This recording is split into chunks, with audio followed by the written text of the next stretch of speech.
मैं हूँ कि यहाँ पे इंजीनियरिंग के नाम पे खर्चा करे जा रहा हूँ और बुरा भी लग रहा है, समझ नहीं पा रहा था और काफ़ी और अच्छा भी नहीं कर रहा था मैं पढ़ाई में एक्चुअली। प्यार में पढ़ने के बाद घर वालों से नाता टूट गया कि मैं कमरे के अंदर बंद रहने लगा, राइट। अपने आप को लॉकअप करके मैं दरवाज़ा नहीं खोलता था क्योंकि लोन वाले आ सकते, पता नहीं कौन आ रहा है। तो मैंने जब चेक किया मेरे पास बस 200 रुपये बच गए थे अकाउंट में, तब मुझे काफ़ी बुरा लगा था और ये सोचा कि यार इतना बेकार तो नहीं हूँ मैं यार लाइफ में।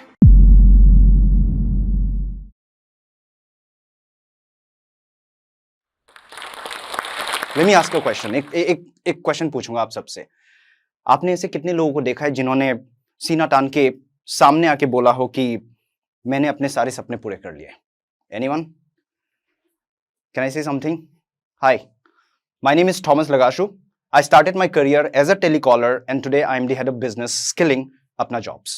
हाउएवर, जो टेलीकॉलर से जो हेड ऑफ बिजनेस बनने की जो सफर है, वो ग्राफ कभी ऐसा नहीं हुआ और किसी का होता भी नहीं मेरे ख्याल से। और मेरा भी ऐसा ही कुछ है कि ऐसा गया, फिर ऐसा हुआ, फिर जाके ऐसा आया। तो मैं भी काफी लोगों की तरह ही असम के एक छोटे से गांव से पला बड़ा था, जहां पे पढ़ाई की अहमियत बस इतना ही था कि मैथ्स कैलकुलेशन आ जाए, पैसे गिनने लायक बन जाओ और छोटा मोटा कुछ कर लो। लेकिन मेरे मम्मी पापा की जो सोच थे वो थोड़ा अलग था। वो इसलिए क्योंकि मेरे रिलेटिव में मेरे जो बड़े पापा, थोड़ा दूर के, अपना नहीं, बड़े पापा बोलते थे उसको, तो उनका जो बेटा था वो इंजीनियर थे उन दिनों में। और इंजीनियरिंग की नौकरी सरकारी, वो भी इतना पैसा कमाता था कि उन दिनों में, मैं I guess I am talking about 86 85 तब की बात कर रहा हूं। तो बड़े शान और चौकत थे, उनके 2 माले के घर थे, अच्छा फिएट वाली गाड़ी थे। तो मम्मी पापा हमेशा उनको देख के इंस्पायर हो जाते थे और सोचता था कि हमारा भी एक बेटा कम से कम इंजीनियर बनेगा, चाहे कहीं से उधारी लेके पढ़ाना पड़े, कुछ भी करना पड़े, एक बेटा तो काबिल बनाएंगे ताकि वो बाकी सारे फैमिली को केयर कर पाए, राइट। तो ये बिल्कुल वैसा ही था। मुझे नहीं पता आप लोगों में से कितने लोगों ने 3 इडियट देखा हो, राइट। 3 इडियट में आमिर खान आता है करीना कपूर के बहन को मिलने प्रेगनेंसी के टाइम में, और वो अपने कान को पेट में रख के बोलता है, भाई बेटा बाहर मत आ, बाहर सर्कस है, अगर पैदा हो गया तो मेडिकल में घुसना पड़ेगा, डॉक्टर बनना पड़ेगा। So that's what kind of dream my mom and dad had, right? They wanted me to become engineer, whatever it cost, जितना भी पैसे लगे लगे। मेरे सर पे हमेशा से वो डंडा रहता था, बेटा पापा ने सारे पैसे तुम्हारे ऊपर डाले हुए हैं, तो आपको आगे जाके इंजीनियर बनना है, पढ़ लिख के जल्दी से जल्दी घर को संभालना है। फाइनली थोड़ा बहुत सपना पूरा किया मम्मी पापा का, इंजीनियरिंग में घुसे, दाखिला हो गया एंड शुरू किया। लेकिन काफी परेशानी इसलिए हो रहा था क्योंकि बार बार पैसे मांगना पड़ता था और मम्मी पापा के पास पैसे नहीं होते थे, और जो भी पैसे अरेंज करता था वो कहीं इधर से उधार, कभी मम्मी अपने गहने रख रहे हैं। तो बहुत स्ट्रगलिंग था। मैंने देखे, वो हमेशा से सोचता था कि यार पढ़ाई वढ़ाई छोड़ के क्यों ना मैं बिजनेस या कहीं नौकरी पे लग जाऊं, छोटा मोटा ऑफिस बॉय वगैरह का, और सपोर्ट करने शुरू कर दो। फिर बाद में डरता था बोलने के लिए क्योंकि ऑलरेडी बहुत पैसे लग चुके थे। ऐसे में मेरा भाई जो था उसने 12वीं के बाद ड्रॉप आउट कर लिया और वो दिल्ली आ गया था अपने फ्रेंड्स के साथ पार्ट टाइम नौकरी की तलाश में। मैं उन दिनों की बात कर रहा हूँ 2006 2005, जब call centre industry was a booming industry, right. उन दिनों में मेरा भाई पहुंच गया दिल्ली, और ताकि वो पापा को सपोर्ट कर पाए, राइट। तो उसका नौकरी लग गया था कॉल सेंटर में और उसने अर्न करना शुरू कर दिया था। और मेरे फाइनल सेमेस्टर्स के दिनों में उसने फाइनली मुझे कॉल किया ये बोलने के लिए, भाई मम्मी पापा बहुत स्ट्रगल कर रहे हैं, मम्मी रो रही थी कॉल करके क्योंकि लोग उधार मांगने आ रहे हैं और पापा के पास पैसे नहीं है, और लोग मतलब ना ताने मार रहे हैं, सुना रहे हैं। तो मुझे अच्छा नहीं लग रहा मम्मी पापा को ऐसे लोग सुनाते जा रहे हैं, तो क्यों ना एक काम करो, जैसे ही आपका एग्जाम्स खत्म हो जाए, इंजीनियरिंग की पढ़ाई खत्म हो जाए, आप वेट मत करना, क्योंकि उन दिनों में इंजीनियरिंग का मतलब है सरकारी नौकरी के लिए वेट करो 3 साल और, लग गया तो ठीक है, नहीं तो फिर बैठे रहो। तो उसने बोला कि आप दिल्ली आ जाना मेरे साथ, कहीं कॉल सेंटर में नौकरी लगवा दूंगा, कहीं काम कर लेंगे दोनों। सो दोनों मिलेंगे तो कम से कम महीने के 10,000 कमा पाएंगे और घर को 5,000, और हम दोनों 5,000 से चल जाएंगे। तो उसका सैलरी 5,000 था। तो मुझे बड़ा अच्छा लगा क्योंकि एटलीस्ट मेरे से छोटा था, लेकिन उसने घर संभाल रखा था। और मैं हूं कि यहाँ पे इंजीनियरिंग के नाम पे खर्चा करे जा रहा हूँ और बुरा भी लग रहा है, समझ नहीं पा रहा था और काफी और अच्छा भी नहीं कर रहा था मैं पढ़ाई में एक्चुअली। तो मुझे बड़ा अच्छा लगा और मैंने एकदम से उसको हाँ बोल दिया कि मैं आ जाऊंगा, जैसे ही एग्जाम खत्म होता है मैं आऊंगा, बस नौकरी लगवा देना, मुझे भी पैसे कमाना है। भाई रहता था अपने 5 दोस्तों के साथ एक छोटे से कमरे में, और मैं भी उनके साथ जुड़ गया और उनके साथ रहने लगा, और फिर मैं अपना इंटरव्यूज देना शुरू किया, राइट। अब मेरा पहले इंटरव्यू के बारे में बताता हूँ। भाई एकदम से सीधा मुझे इंटरनेशनल कॉल सेंटर के इंटरव्यू पे लेके गए, और जो बेइज्जती हुआ मेरा वहां पे जैसे इंटरव्यू लिया, वो मैडम ने मुझे बोला ओपन योर माउथ। मुझे समझ नहीं पा रहा था कि what do you mean open your mouth का मतलब क्या है, मतलब मुंह खोल के कैसे बात करें, मुंह खोल के ही तो बात कर रहा हूँ। तो उसे बोला नहीं नहीं, आपका ना एमटीआई प्रॉब्लम बहुत ज्यादा है, आप जब इंग्लिश बोल रहे हो तो आप मुंह बंद करके बात कर रहे हो, ऐसा लग रहा है जैसे मुंह के अंदर बात कर रहे हो। मुझे समझ नहीं आया ये क्या होता है, राइट। बड़ा बुरा लगा, रिजेक्ट हो गया, और इंटरव्यूज दिया, फिर रिजेक्ट हो गया, और इंटरव्यू दिया, फिर रिजेक्ट हो गया। बहुत डिमोटिवेट हो गया था। फिर मैंने सोचा कि यार ये मेरे काम की नहीं है, मुझे शायद इंजीनियरिंग ही देखना पड़ेगा, रुकना पड़ेगा। भाई ने बोला ऐसा ही होता है, पहली बार इंटरव्यू दे रहे हो तो रिजेक्शन को आदत बना लो, ऐसे ही होने वाला है। फिर एकदम से एक दिन भाई को लगा कि मैं कहीं छोड़ छाड़ के वापस ना चला जाऊं, तो उसने पता नहीं इधर उधर से कहीं से पता करके उसने मुझे बताया कि एक रीजनल कॉल सेंटर है जहां पे एसएमएस स्कॉलर्स की जरूरत है, और मैं आसाम से हूं तो एसएमएस तो बोल ही लेता हूं अच्छा। वहां पे मेरा एकदम से आसानी से हो गया सिलेक्शन, और 4,000 की नौकरी लगा था पहला, और वहां से शुरू होता है मेरा टेलीकॉलर की जर्नी। तो फिर वहां से मुझे अच्छा इसलिए लगने लगा क्योंकि बचपन से मैं सरकारी नौकरी वालों को देखते आ रहा हूँ, जो टिफिन लेके ऑफिस जाता है, धूल मिट्टियों वाला ऑफिस में वही अंकल आंटी काम करते हैं, सॉरी नो ऑफेंस, राइट। अब सडनली कॉल सेंटर में आता हूं तो ऐसा लग रहा है जैसे back to college, young crowd, right, लड़के लड़कियां। फिर वहां से धीरे धीरे मैनेजर को पटा के फिर हिंदी वाले कॉल सेंटर में घुसा। फिर हिंदी वाले कॉल सेंटर में थोड़ा बहुत इंग्लिश बोलना पड़ता है, तो करते करते करते करते मेरे ख्याल से 3 साल निकल गया था। फिर वहां से मेरा जर्नी शुरू होता है, राइट। फिर जैसे जैसे अच्छा करने लगा, फिर वैसे वैसे मैं अच्छी कंपनियों में इंटरव्यू देके नौकरी लगने लगा। जैसे पहली बार मैंने अच्छा कंपनी कन्वर्जिस में दिया था, बाकी सब छोटे छोटे कॉल सेंटर्स थे नोएडा में, राइट। बट गुड़गांव में मुझे कन्वर्जिस से लगाव सिर्फ इसलिए था क्योंकि कन्वर्जिस का जो बिल्डिंग था वो ग्लास के शीशे की शिप वाला बिल्डिंग था, सिर्फ उसके लिए मुझे उसमें काम करना था। और मैं कम से कम 6 बार फेल हो चुका था interview, right. This was the 7th time, 7वीं बार मैं इंटरव्यू देने जा रहा हूं और कंपनी में सीधा। और एचआर ने मुझे इंटरव्यू लिया, और उनका पता नहीं वो वर्सन टेस्ट होता है, आपको बोलना पड़ता है, सुनना पड़ता है ऑटोमेटिकली, फिर आप रिजेक्ट हो जाते हो, और मैं रिजेक्ट हो गया फिर से। फिर एचआर ने मुझे बताया, फीडबैक दिया कि तुम्हारा ऐसा ऐसा प्रॉब्लम, इसलिए रिजेक्ट हो गए। क्या मतलब how do you what do you Aspire for in life. फिर मैंने उसको बताया कि मैं असम से हूँ, छोटा सा गांव से, और मेरा एस्पिरेशन है मैं कॉल सेंटर। तुमने इंजीनियरिंग किया, फिर कॉल सेंटर में क्या कर। मैंने बोला मुझे कॉल सेंटर में ही करियर बनाना है क्योंकि मुझे अच्छा लग गया है काम। तो फिर पता चला कि वो जो इंटरव्यूअर था, एचआर था, वो भी असम से ही निकला, राइट। मतलब उनके पापा आर्मी में थे तो इधर उधर घूमते रहते, तो एक टाइम में असम में भी रहा। तो उन्होंने बोला तुम्हें एक और बार चांस देता हूँ, करके देखो। तो दोबारा टाइम जब हुआ तो मैंने क्रैक कर लिया इंटरव्यू, राइट। फाइनली एक अच्छा नौकरी लग गया, अच्छे कंपनी में, 25,000 बन चुका था 4,000 से। एंड अब मैं आप लोगों को बताऊंगा कि लाइफ में ना हमारा सबसे बड़ा जो टीचर होता है वो हमारी खुद की एक्सपीरियंसेस है। कुछ लोग उससे सुधर जाते हैं, कुछ लोग इग्नोर कर जाते हैं, और जो इग्नोर करता है उनको लाइफ तोड़ के रख देता है। और मैं उनमें से हूं जिन्होंने लाइफ को इग्नोर किया, लेसन्स को इग्नोर किया, और लाइफ ने मुझे तोड़ के रख दिया। सबसे पहले गलती, पैसे कमाने शुरू हो गया, और क्योंकि बचपन में इतने कड़की से ग्रो हुआ, इतने पैसे की कमी से ग्रो हुआ, तो जब हाथ में पैसा अच्छा आने लगा तो एकदम से मैं एरोगेंट बनने लग गया, और इतना कॉन्फिडेंट हो गया था कि कॉल सेंटर की नौकरी हमेशा ऐसे ही रहेगा और अच्छा कमाते रहूंगा, हमेशा लाइफ अच्छा ही रहेगा। मम्मी पापा हमेशा बोलते थे कि बेटा अच्छा है कि आप अच्छा कमा रहे हो, राइट, घर पे भी पैसे भेज रहे हो, सबका ख्याल रख रहे हो, लेकिन सेविंग करना शुरू कर दो ताकि आगे जाके आपको घर भी खरीदना है, शादी भी करनी है, हमारे पास जमा नहीं रहा, पैसे नहीं रहा, आपको ही सब कुछ करना है। तो मैं हाँ हाँ बोलता था, एक कान से सुनता था, दूसरे से निकाल भी देता था। पहली गलती, जो कि हम सबको पता है कि सेविंग बहुत इंपॉर्टेंट है। आजकल ये जमाना है कि invest don't save, but invest करने के लिए सेव तो करोगे पहले, तभी तो इन्वेस्ट करोगे। लेकिन हम कोई सुनते नहीं है, सबको पता है, लेकिन मेरे ख्याल से 80% जनता जो है नहीं करते सेविंग, मंथ ऑन मंथ जीते हैं। दूसरा गलती ये था कि मैं बहुत ही एक्स्ट्रा ऑर्डिनरी लाइफ जीने की कोशिश कर रहा था। पता नहीं आप लोगों ने, कितने लोगों ने ये मूवी देखा होगा, जिंदगी न मिलेगी दोबारा। मैंने इस मूवी को कुछ ज्यादा ही सीरियसली ले लिया था, तो मैं ऐसा जी रहा था जैसे कि फ्यूचर का देखा जाएगा, फिलहाल आज खर्च करो, पार्टी जा रहा हूँ, राइट? मनाली में जाके कौन 5 स्टार होटल ढूंढता है? मैंने ढूंढा था राइट? ऐसे ऐसे कांड करे हुए। अगर शॉपिंग करना है तो shopping mall, right? Pacific mall जा रहा हूँ, कभी एम्बियंस मॉल जा रहा हूँ, राइट? कोई नया फोन आ रहा है तो एकदम हाथों हाथ, और ऊपर से सैलरी जब अच्छा हो गया तो ये बैंक वाले पता है क्या करता है, 2 महीने की सैलरी लगातार दिख गया, क्रेडिट कार्ड ऐसे चिपका देते, और एक क्रेडिट कार्ड आ जाता है तो दूसरा क्रेडिट कार्ड और चिपक जाता है, क्योंकि वो बैंक वाले कॉल करते हैं कि आपके पास क्रेडिट कार्ड है क्या, उसके रेफरेंस पे एक और दे देते हैं। तो ऐसे करते करते मेरे पास कम से कम 4 क्रेडिट कार्ड्स थे, और क्रेडिट कार्ड का पैसा ऐसा लगता है जैसे ऊपर का पैसा है भूल जाते हैं कि सैलरी से ऑलरेडी बिल्स पे कर रहे हो, आप क्रेडिट कार्ड का पैसा भी अब खर्च करोगे तो बिल तो बढ़ेगा ही ना। अब ये दूसरा मेरा प्रॉब्लम था कि मैं कभी भी फाइनेंस को कैलकुलेट नहीं कर रहा था, बस खर्च कर रहा था। मेरे पास 22 लोन थे बजाज फाइनेंस की, इतने ईएमआई पे सामान मैंने ले लिया, राइट?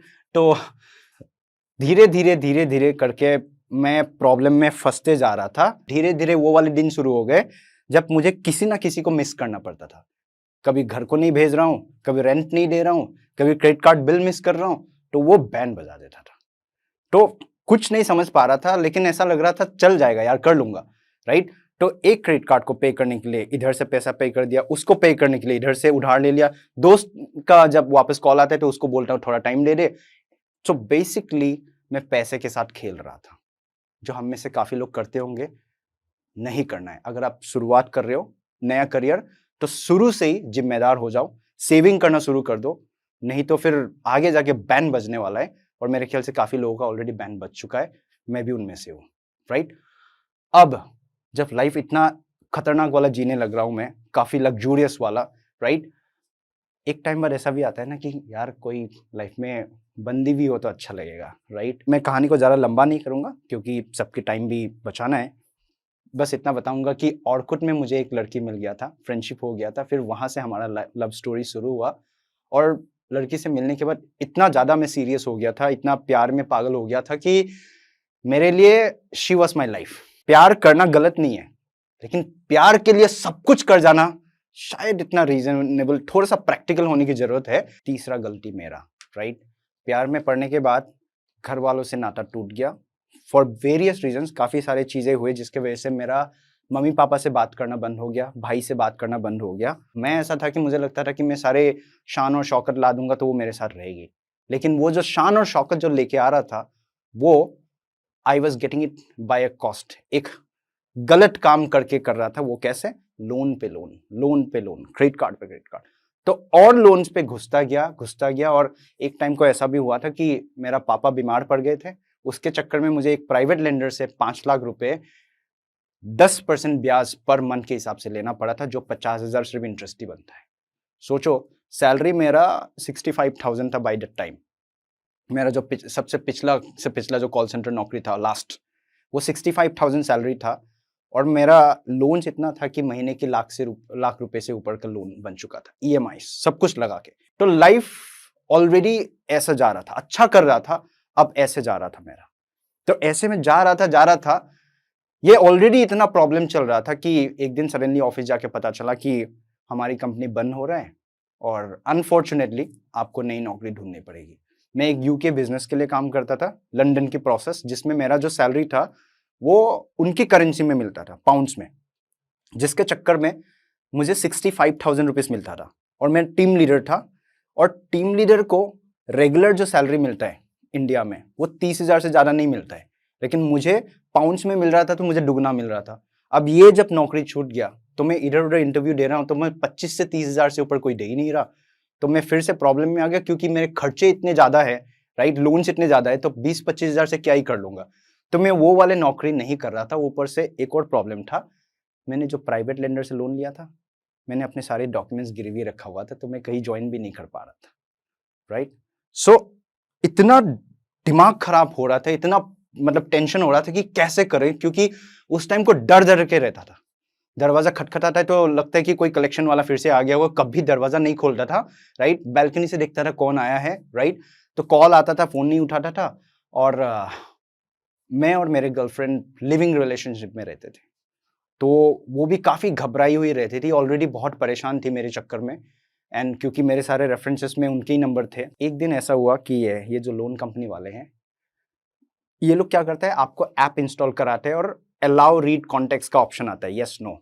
तो मैंने एक बार लोन पैसे की करके इतना था कि पैसे पाने के लिए मैंने वो यस कर दिया था, क्योंकि उसको यस करे बिना आपको लोन नहीं मिल रहा है प्राइवेट कंपनी से। उस टाइम को उन्होंने मेरा पूरा कॉन्टेक्स्ट डाउनलोड कर लिया था और उसमें मेरे गर्लफ्रेंड के एचआर का नंबर था। और ये जो लोन कंपनी वाला है, इन लोगों ने गलती से, इनको लगा कि ये मेरा एचआर का नंबर है, उन्होंने उनको कॉल लगा दिया और हैरेस करना शुरू कर दिया। तो मेरी गर्लफ्रेंड की जो एचआर है, उन्होंने उनको बुलाया, पूछा कि ये थॉमस कौन है और हमें क्यों परेशान कर रहा है। तो मेरी गर्लफ्रेंड को काफ़ी बुरा लगा, काफ़ी शर्मिंदा महसूस होना पड़ा और शी क्राइड और उसने बताया कि हमारे रिलेटिव है तो लोन में फंसा हुआ है, बट आप प्लीज़ इग्नोर करो। वो शाम थी, जब वो वापस आई, बड़े प्यार से उन्हें रोते हुए बोला कि थॉमस, मैं आपको बहुत मानता हूँ, बहुत रिस्पेक्ट करता हूँ, एक टाइम में प्यार भी था, लेकिन मुझे लगता है कि वो फीलिंग्स ख़त्म हो गए और मैंने कभी इस तरह की लाइफ को इमेजिन भी नहीं किया था, सोचा नहीं था कि इस तरह से डर के रहना पड़ेगा और कल को ऑफिस में भी पहुंच जाएगा। तो आप बुरा मत मानना, मैं इस रिलेशनशिप को ब्रेकअप करना चाहता हूँ और आई रियली नीड पीस, मुझे सुकून की ज़िंदगी चाहिए, मुझे ऐसे डर के नहीं रहना है। आपने कभी मुझसे लोन्स के बारे में डिस्कस नहीं किया, कहाँ से क्या पैसे, मुझे कुछ नहीं पता आप क्या कर रहे हो, मैंने आपको हमेशा से सपोर्ट किया, बट अब मेरे बस की बात नहीं है। उन्होंने ब्रेकअप कर लिया और मूव ऑन हो गया। धीरे धीरे करके मैं कमरे के अंदर बंद रहने लगा, राइट, अपने आप को लॉकअप करके। मैं दरवाज़ा नहीं खोलता था क्योंकि लोन वाले आ सकते, पता नहीं कौन आ रहा है। ओनर भी कॉल करता था, 3 महीने से रेंट नहीं दिया, ओनर कॉल करता था, फ़ोन नहीं उठा रहा, मैं किसी का नहीं फ़ोन आंसर करता था, बस पानी और बिस्किट खा के रहता था उस टाइम को। 2018 सितंबर अक्टूबर की बात कर रहा हूँ मैं, यहीं पे दिल्ली में उत्तम नगर में रहता था मैं। तो ओनर को भी काफ़ी परेशान कर रहे थे लोन वाले। तो एक दिन ओनर के पास एक एक्स्ट्रा चाबी होता है घर का, तो वो एकदम से आ गई सुबह-सुबह चेक करने के लिए कि क्या चल रहा है, और वो दरवाज़ा खोलते ही अंदर देखते हैं कि मैं बैठा हुआ हूँ। एकदम से शॉक हो गई। फिर मैंने उनको बताया कि ऐसा-ऐसा है आंटी, मैं बहुत प्रॉब्लम में हूँ, नौकरी भी नहीं है और मेरी गर्लफ्रेंड मतलब वो भी नहीं रहे, वो भी साथ नहीं दे रहे और मुझे नहीं पता क्या करना चाहिए। तो उन्होंने बोला कि देख बेटा, ये सब तो ठीक है, लेकिन हम नहीं हेल्प कर पाएँगे, आपको ये घर खाली करना पड़ेगा क्योंकि लोन वाले हर रोज़ आते हैं और धमकाए जाते हैं, तो हमें इनमें नहीं घुसना। आप घर खाली कर दो और हमारी रेंट हमें पे करके जाओ, या तो आप अपने सामान बेच के पे कर दो या सामान छोड़ दो, हम बेच लेंगे, लेकिन आप घर छोड़ दो। तब मुझे काफ़ी बुरा लगा था और ये सोचा कि यार इतना बेकार तो नहीं हूँ मैं यार लाइफ में। अब से मैं आपको बताऊँगा कि मैंने क्या स्टेप्स या एक्शंस लिया जिससे मैं दोबारा खड़ा हो पाया। मेरा लाइफ ऐसा था, ऐसा हुआ, अब मैं यहाँ से दोबारा शुरू कर रहा हूँ, दोबारा जर्नी। कन्वर्जिस में जब मैं कॉल सेंटर में काम करता था, तो दिल्ली की गर्मी आपको पता है कितना गर्मी होता है।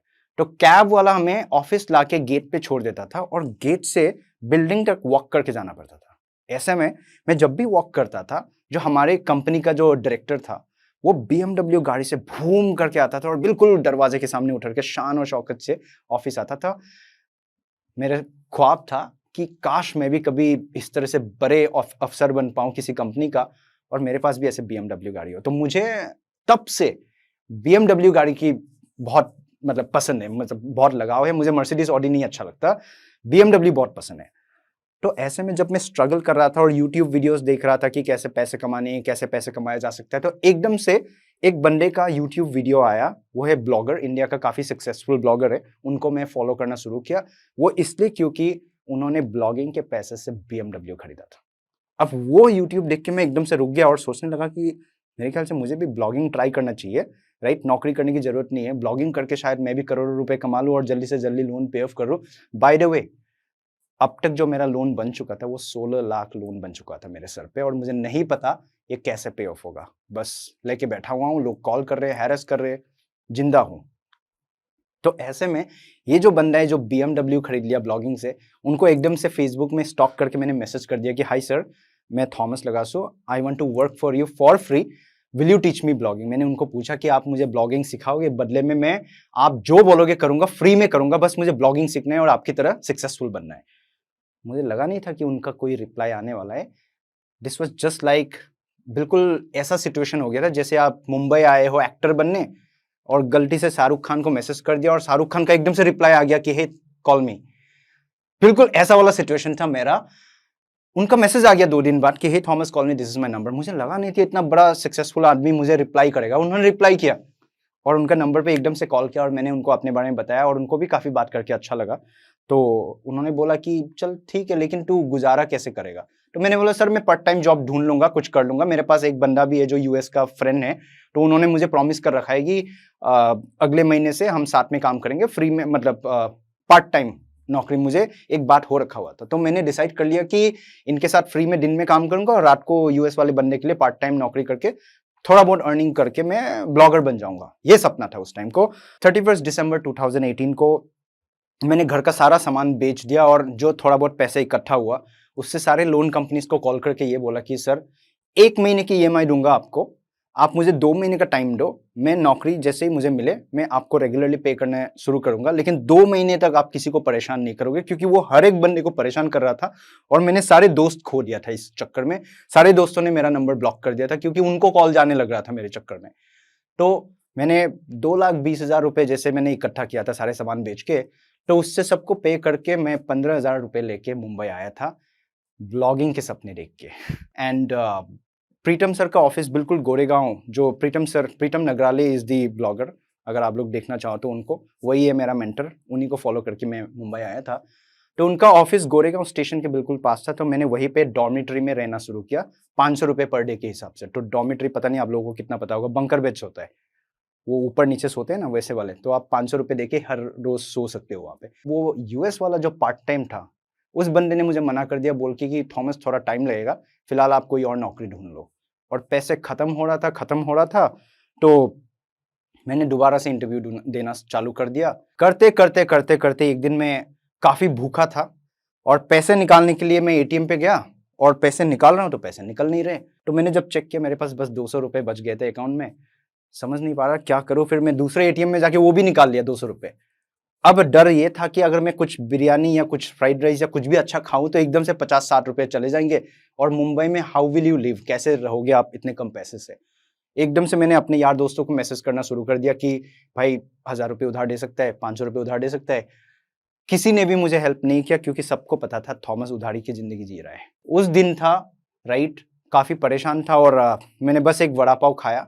फिर परेशानी में जाके मैं यहाँ पे मुंबई में इनऑर्बिट मॉल बोल के एक है, वहां पे घूमता रहा, रात तक घूमा, और रात को 11:30 बजे जब मॉल बंद हो जाता है फिर मैं वापस आ रहा था मेरे डॉमिट्री की तरफ।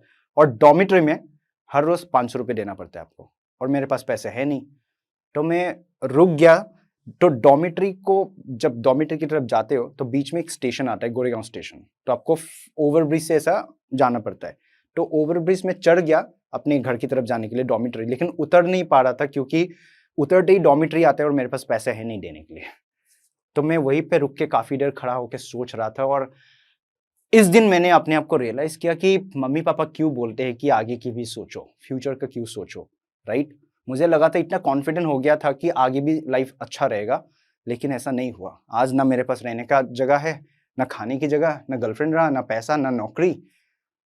लाइक ऐसा लग रहा था बस ट्रेन के आगे कूद के मर जाओ, बस इतना बस समझ आ रहा था उस टाइम को। बट फिर भी मैंने रुका, और अच्छा ये था कि मैं जिस जगह खड़ा था वही स्टेशन पे काफी लोग सो भी रहे थे, क्योंकि लोग ट्रेन के इंतजार में वही सो जाते हैं। तो 3 दिन तक मैं गोरेगांव स्टेशन में सोया, बिकॉज मुझे डॉमिट्री वापस जाने को हिम्मत नहीं हो रहा था क्योंकि पैसे नहीं है, और वो लोग कॉल कर रहे थे, मैं फोन नहीं उठा रहा था। फाइनली एक इंटरव्यू कॉल आया, बोला कि थॉमस आपको फाइनल राउंड के लिए आना है। अब मुझे कपड़े बदलने थे, और 3 दिन से उसी गंदे कपड़े में बैठा हुआ हूँ, सिर्फ प्रीतम सर के पास जाता हूँ फिर वापस आ जाता हूँ स्टेशन में। तो फिर मैंने डिसाइड किया कि सुबह सुबह जाके कपड़े बदल के आऊंगा, जब सब लोग सो रहे होंगे डॉर्मेट्री में, तब चुपके से जाके कपड़े बदल के आ जाऊंगा, ये सोचा। और जब सुबह सुबह गया तो रिसेप्शन भरा हुआ था, पता नहीं कहाँ से एक बस आ रखा था और लोग उतर रहे थे, लोग चेक इन हो रहे थे। तो एकदम से मैं अंदर जाके देखा तो मेरे बिस्तर पे कोई और सो रहा था। तो मैंने बेल बॉय को पूछा कि मेरा बिस्तर कहाँ गया, तो उन्होंने बताया कि सर हमारा पूरा डॉर्मेट्री बुक आउट हो गया, कॉर्पोरेट वाला बुकिंग आ गया, तो मैनेजर से बात कर लो। तो मैनेजर से जाके मैंने पूछा, तो मैनेजर बोला कि सर आपको 3 दिन से कॉल कर रहा हूं, आप फोन नहीं उठा रहे हो, आप पेमेंट कर दो और चेकआउट कर लो, पास में दूसरा डॉर्मेट्री और मिल जाएंगे, वहां चेक इन कर लो, यहाँ पे जगह नहीं रहा। तो मैंने बोला मेरे पास तो पैसे है नहीं। तो मैंने बोला कि सर बस मंडे तक टाइम दे दोगे, मैं पे कर दूंगा, सैटरडे था ये। तो उसने बोला कि नहीं यार, पैसे नहीं तो आपको रहना नहीं चाहिए। इतने सारे लोगों के सामने वो मुझे ये सुना रहा था कि पैसे नहीं है तो रहना नहीं चाहिए ना, कहाँ काम करते हो। मैंने बोला पास में। हाँ तो पैसे मंगाओ। कहीं तो ना मुझे अंदर जाना अलाउड था ना बाहर जाना अलाउड, मुझे खड़ा कर दिया वहीं पे और बोला कि पैसे अरेंज करो। काफी बुरा लग रहा था, कुछ अजीब सा सिचुएशन था। और फाइनली कोई और चारा नहीं था, तो मैंने फिर प्रीतम सर, जो मेरा जो ब्लॉगर सर है, उनको कॉल कर दिया हेल्प के लिए। वो बेचारा आए मुझे हेल्प करने और उन्होंने पे ऑफ कर दिया। और फिर उन्होंने मुझे मैकडी में कॉफ़ी पिला के मुझे पूछा कि भाई तेरे लाइफ में चल क्या रहा है, बिना पैसे का तू मुंबई कैसे आ गया। फिर मैंने उनको अपना स्टोरी बताया कि ऐसे ऐसे लोन्स में डूबा हुआ हूँ और मैंने सोचा कि आपकी तरह ब्लॉगर बन के पे ऑफ कर दूंगा। उन्होंने मुझे $1 मिलियन सजेशन दिया।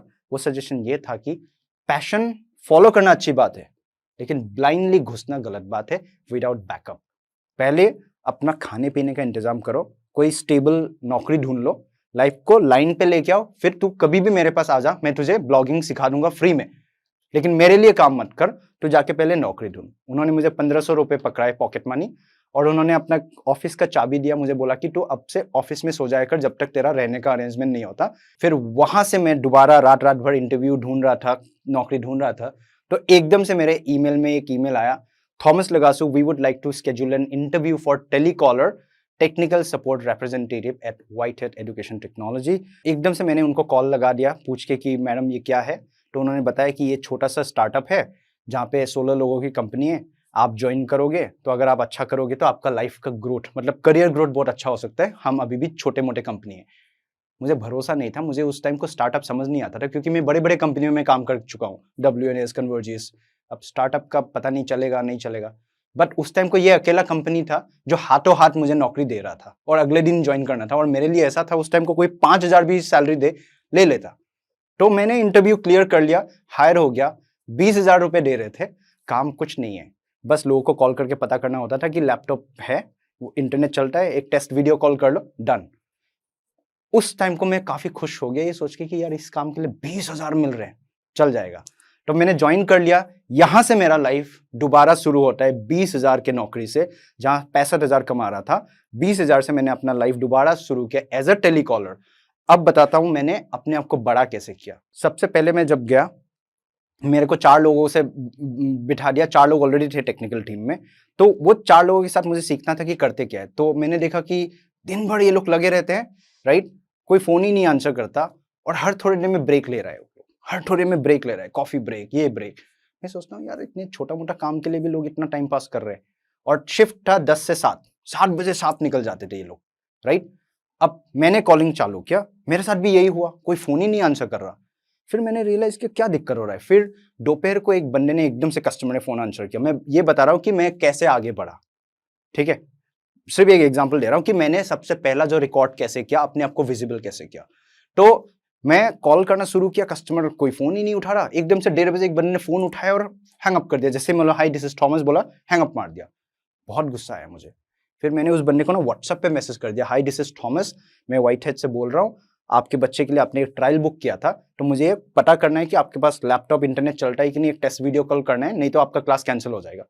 उस बंदे का एकदम से कॉल आ गया, बोला hey Thomas, I didn't know that this is Whitehead. उन्होंने बोला कि मुझे नहीं पता था कि ये व्हाइटहेड का कॉल है, आपका ना नंबर फ्रॉड बोल के दिखता है, स्पैम।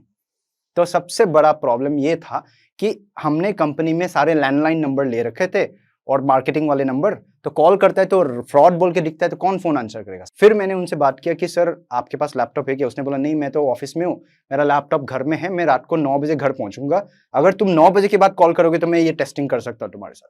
मैंने सोचा काम तो है नहीं मेरे पास, लोग 7 बजे चले जाते हैं और वीवर्क का ऑफिस था, मुझे अच्छा लगता था, फ्री वाईफाई, राइट, यूट्यूब बैठ के आराम से, कॉफी फ्री। तो मैंने सोचा कि रुक जाता हूँ वहां से। तो मैंने बोला हाँ ठीक है मैं कॉल कर लूंगा। उस दिन सब चले गए 7 बजे के बाद और मैं रुक गया कस्टमर के लिए। और ऐसे में 9 बजे के बाद मैंने कॉल किया और मेरा टेक्निकल सेटअप हो गया। तब मुझे समझ में आया, सही बता रहा है कस्टमर, हमारा शिफ्ट टाइमिंग ही गलत है। क्योंकि दिन में कॉल करोगे कस्टमर फोन भी उठा लेगा तो क्या हो जाएगा, उसके पास लैपटॉप होगा नहीं, उसके पास लैपटॉप रात को ही होगा या सुबह होगा जब घर पे होता है। तो मैंने डिसाइड किया अगले बार से पूरे दिन भर बैठ के मैं सबको व्हाट्सएप मैसेज करता था, high this is Thomas from whitehead, आप मुझे बताओ कि कितने बजे कॉल कर सकता हूँ टू टेस्ट योर लैपटॉप। तो कस्टमर का खुद ही रेस्पॉन्ड आता था कि hey Thomas call me this, call me at this time, call me at this time. तो मैं रात 12, 1 बजे, 2 बजे तक रात को काम करता था कस्टमर के टाइमिंग के हिसाब से। तो अगर सक्सेस होना है आपको बिजनेस को, तो आपको कस्टमर के हिसाब से काम करना पड़ा। तो 2 चीजें मैंने प्रॉब्लम सॉल्व कर लिया। एक, मैं रैंडम अंधाधुंध कॉल नहीं करता था, पहले व्हाट्सअप करता था ताकि कस्टमर को पता हो कि व्हाइटहेड है। दूसरा, मैं टाइमिंग ही चेंज कर दिया अपना, दिन में व्हाट्सअप करता था और रात को काम करता था, राइट, कस्टमर के हिसाब से। तो ऐसे में क्या हुआ कि मैंने 15 मार्च 2019 को व्हाइट हैट ज्वाइन किया था, 30 मार्च मंथ के एंड में, आधा महीना, राइट, ये 4 लोग मिलके 85 टेक्निकल सेटअप किया और मैंने आधे महीने में 200 टेक्निकल सेटअप किया। एकदम से जंप हो गया। अब क्या होता है ना कि बिजनेस में आप जितना ज्यादा लीड जनरेट करोगे उतना ज्यादा सेल होता है। लेस देन 1 मंथ, 1 महीना भी मुझे काम करे हुआ नहीं था कि मैं इनका लीडर बन गया, ये चारों लोगों का। बहुत गालियां दी उन्होंने, बोला कि साला इसके चक्कर में हमें भी एक्स्ट्रा करना पड़ रहा है, इसके चक्कर ये साला चमचा है, चमचागिरी। आई डोंट माइंड, मुझे फायदा हो रहा है, आप भी फायदा उठाओ, किसने रोका। सब बोलते थे थॉमस अपॉर्चुनिस्टिक है, Thomas was at the right time right place. यार तुम भी तो हो राइट टाइम राइट प्लेस पे, तुम क्यों नहीं कर रहे थे अभी तक? अंधाधुंध कॉल करे जा रहे हो, पता तो करो क्यों नहीं आंसर कर रहा।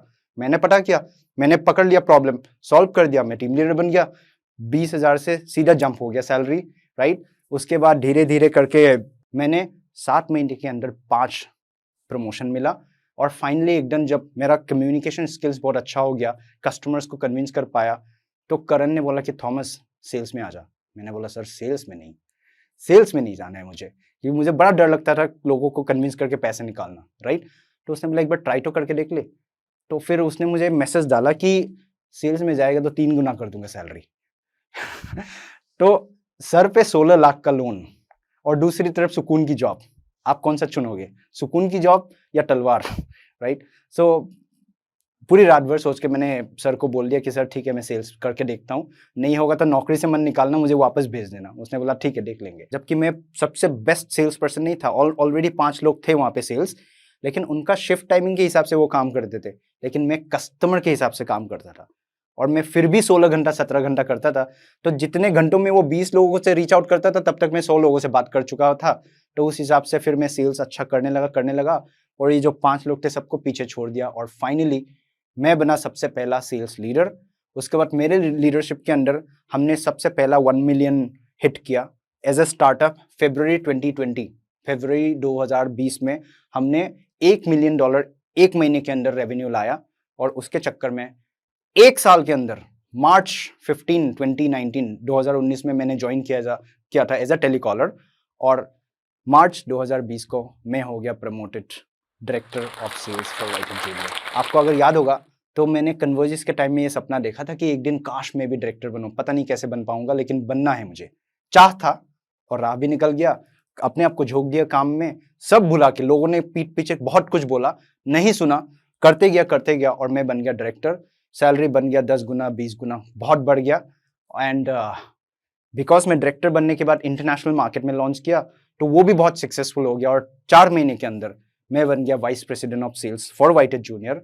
And finally I have also fulfilled my dream car. मैंने अपने लिए एक BMW गाड़ी भी खरीदा, जो मेरे 16 लाख का लोन था 1 साल के अंदर मैंने पे ऑफ कर दिया and became a clean person. And आज मैं बोल सकता हूँ कि मैंने अपने सारे ख्वाब पूरे किए, और भी है और भी पूरा करूंगा, लेकिन शायद इससे आप लोग रिलेट कर पाओ और एक्शंस लो। राह बहुत है, ढूंढना है उसको बस, राइट। इसी तरह से मैं काफी अच्छा करता गया, काफी फेमस होता गया। लिंक्डइन में आप लोग मुझे फॉलो कर सकते हो, देख सकते हो कि मैं अपने काफी वीडियोस वगैरह मोटिवेशनल वीडियोस बनाता हूँ। तो ऐसे करते करते सारे स्टार्टअप वालों को पता चल गया मेरे बारे में और सारे स्टार्टअप फाउंडर्स मुझे रीच आउट करने लगे to help them in business. तो ऐसे हेल्प करते करते एक दिन अचानक से एक फाउंडर मिला जिनका नाम है निर्मित पारिक सर। उन्होंने मुझे बोला कि थॉमस, हमारे पास एक प्रोडक्ट हम बनाना चाहते हैं, हम नौकरी के प्लेटफॉर्म है, हम लोगों को नौकरी दिलाते हैं, राइट। हम एक प्रोडक्ट क्रिएट करना चाहते हैं जहां से काफी लोग हर रोज फेल होता है नौकरी में, इंटरव्यूज में, उनको स्किल करने का एक प्रोडक्ट बनाते हैं। बिकॉज हमारे पास इतना डेटाबेस है, हमें पता है कि लोग किस चीजों में फेल होता है, हम उन्हीं को डेटा को यूज करके एक ऐसा प्रोजेक्ट बना रहे हैं, ऐसा प्रोग्राम जिससे लोग स्किल्ड हो सकते हैं, लोगों का जो जरूरत है नौकरी में वो स्किल्ड हो सकता है और उनको नौकरी भी दिलाएंगे। बिकॉज हमारे पास नौकरियों की भौचार है, मार्केट है पूरा। बातों बातों में निर्मित सर ने मुझे पूछा कि तुमने गली बॉय देखा है? मैंने बोला बिल्कुल देखा है सर। कैसे? सर मैं 2019 में काफी स्ट्रगल कर रहा था, काफी परेशान था और डिप्रेस था।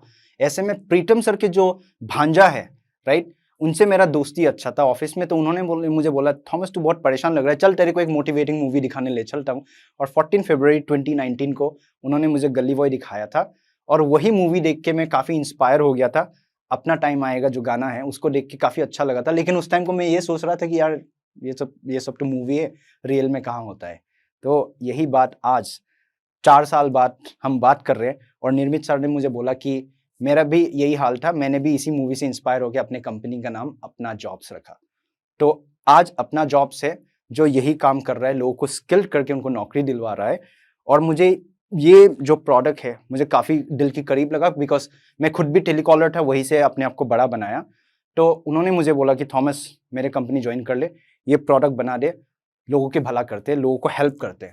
तो मैंने काफ़ी सोचा, 3-4 महीने सोचने के बाद मैंने हाँ बोल दिया। और आज अपना जॉब्स में as a head of business for skilling product I am leading the entire project. आज मैं जोस्टॉक अपना हम लोग सब लोग मिलकर एक अच्छा सा कोर्स ऐसा लॉन्च कर रहे हैं जिससे 21 दिन के अंदर आपको इंटरव्यू के लिए प्रिपेयर किया जाएगा, रेज्यूमे कैसे बनाना है सिखाया जाएगा, आपको बातें कैसे करनी है, नौकरी लगने के बाद अपने आप को आगे कैसे बढ़ाना है और बड़ा पोजीशन तक कैसे जाना है, ये सारी चीजें 21 दिन के अंदर आपको सिखाया जाएगा।